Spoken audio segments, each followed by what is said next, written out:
Culturing, which is about how to design intentional cultures with your organization in a hybrid workplace. I wrote the book because I've been in tech for over 20 years and have been studying and participating and driving culture change for just about that amount of time. And I continued to get frustrated that I kept reading so many books and research articles and everything that you could possibly find out there about culture. It was a very nebulous concept. There are so many definitions about what culture means, from, it's about engagement, it's the organization's personality, it's, what happens when the boss isn't around. And it got tiring and, again, frustrating because I knew that culture was much more concrete than that. And there was a way to design and operationalize culture that hadn't really been done more broadly. And I've experienced doing it in several companies. So I wrote this book as a way to give people a blueprint for how to intentionally design and integrate culture in their organizations. I have always believed that culture is a really important component of any organization. I've had the good fortune of working at some really great companies, iconic, fast-growing companies like Adobe and Twitter. And I had a stint at WeWork, and it taught me even more so the value of a healthy culture. I think that so often we think that culture is this soft thing on the side that HR gets to at some point. And it's a one-time exercise where, you kind of list a number of values and you're done with it. You throw them up on a wall, you throw them up on the website, and that's it. And I believe, and I've experienced, that there are several more steps that we need to do to have the kind of healthy cultures we see many companies have. And so the point of the book is to go beyond a list of values and identify what are those behaviors, what are those observable actions that exemplify values. So that's the first piece.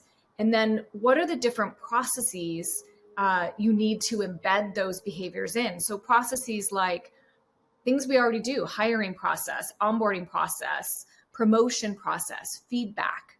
And then practices are things that also we're doing on a daily basis. So meetings, communication, how we connect with each other. So the book is really about this continuous process of integrating those behaviors into your everyday work and acknowledging that it is all part of a system.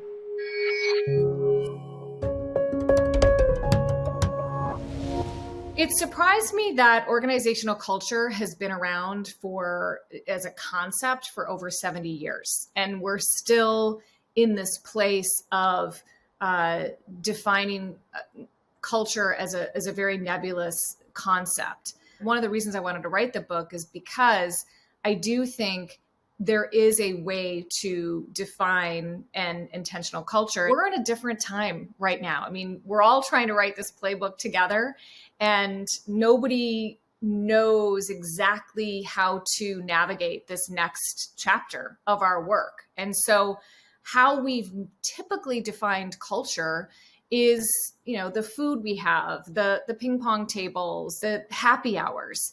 And because we don't go into an office now, people think, oh my God, our culture is gone. And I wanted to make the point that culture is not what happens in an office. It's free food and ping pong tables are great, but it's really how work happens between people. And so my book is really about just that. How do we make sure that the focus of culture it's been amplified even more now with the office being taken away for a couple of years, those relationships that we create every day, the decisions that we make, the interactions we have, all of that is culture. Culture is happening, whether by design or default. And so why not design it intentionally based on how we want our organization to work?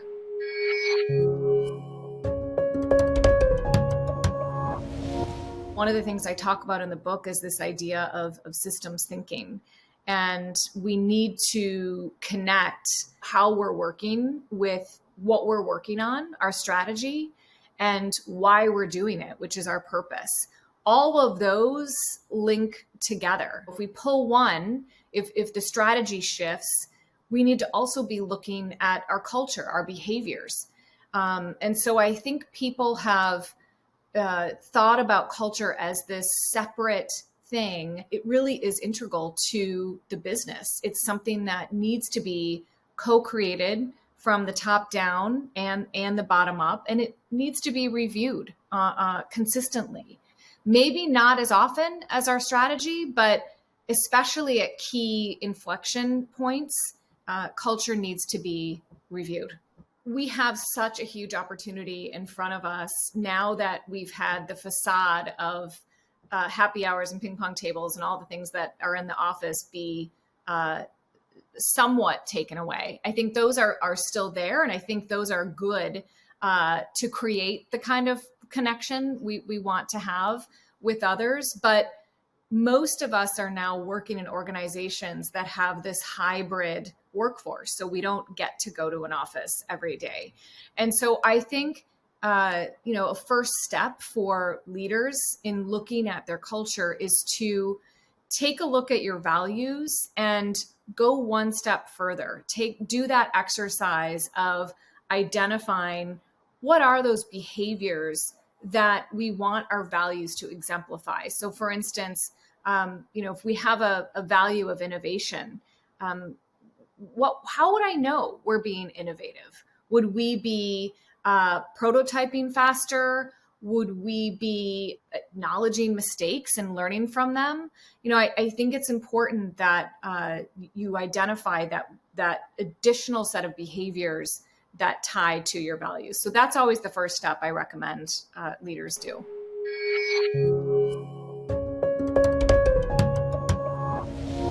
I'm a big believer in DEI, just like culture, being part of the daily work. I'm glad to see that a lot of companies are realizing that it's not just an unconscious bias training that's going to get us to being more diverse and inclusive. So I do believe that DEI is also an ongoing set of actions that we need to be aware of.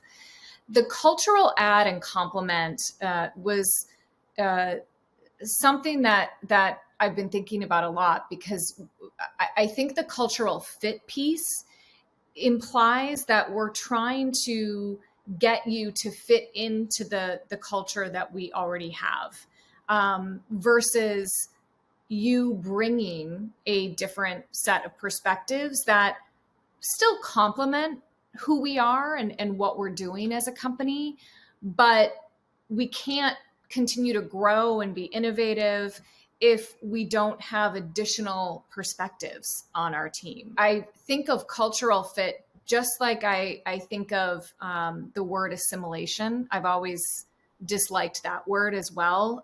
So often when a company is acquiring another company, the word that is often used is, we need to assimilate them into our organization, versus a word that I think is better, which is integration. How do we take the best of both companies and integrate, practices or new ideas from one company, and also take it from the existing company to create something completely new, versus somebody kind of fitting in or assimilating into what we already have. So I think it's really important that we're careful about the words we use. And I talk about in the book that language matters. And so, complement and add, I think, are representative of a more diverse culture.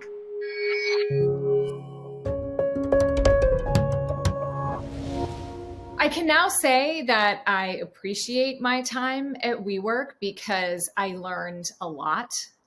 Primarily that culture is in fact a very important component of an organization, and the idea of ensuring your purpose, your strategy, your culture continues to connect is that whole kind of systems perspective that I talk about.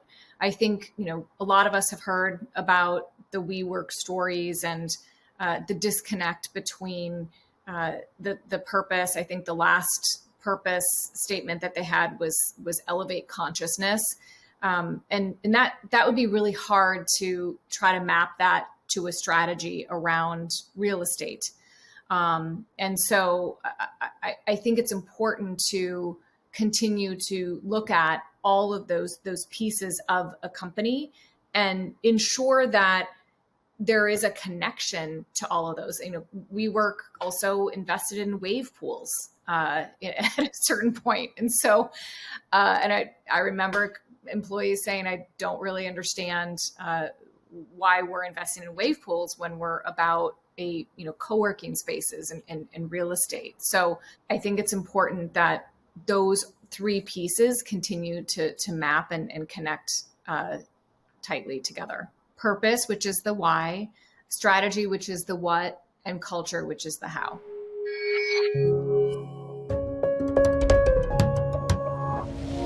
We all have the ability to intentionally design our culture. And I think now more than ever, it's crucial that we intentionally design, how we want to work together. Again, culture is something that is happening, so we might as well design it actively and continuously in order for us to continue to evolve and grow as the strategy evolves.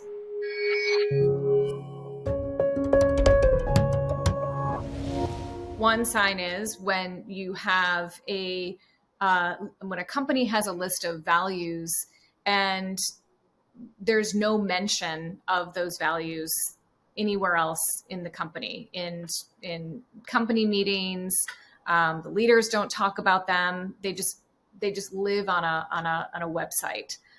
So that would be one thing to look out for. There's been so much research on the importance of culture, and I just read a report that 90% of employees make sure they research culture before going into an organization. And so the interview process is very telling.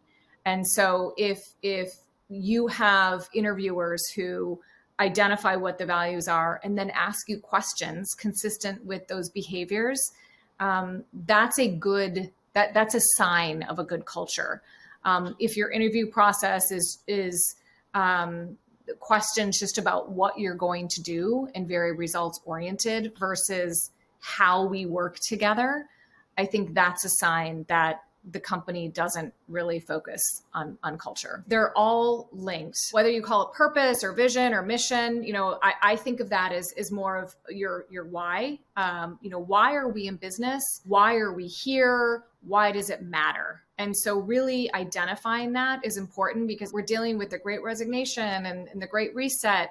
A lot of this is because employees aren't finding meaning in their jobs. They're not finding an opportunity to grow. So, I often hear leaders say, it doesn't matter. That's just the soft stuff, but it does. And I think having stories around your purpose and tying that why into, your kind of 5 core objectives for the company, is really important. And then in terms of the strategy and the culture, I think those also have to be linked. How do we think about not just the results that we're trying to drive and the objectives, but how are we going to work together as a team to deliver those objectives?